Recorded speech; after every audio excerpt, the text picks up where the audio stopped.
Good morning mga idol. So may ride po pala kami ngayon sa Tagaytay dahil birthday po ng isa naming kagrupo.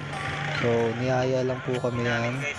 So yun guys, so ang dami namin 23 kaming bikers. So yun guys, so nag-aaral na kami, nag-ride out na. So hindi pala ako masyadong nagbibideo dyan dahil busy.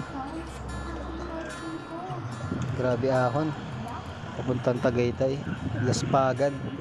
Kami balikan lang kami, yung mga natira nag sila overnight, bali bukas pa yung uwi nila.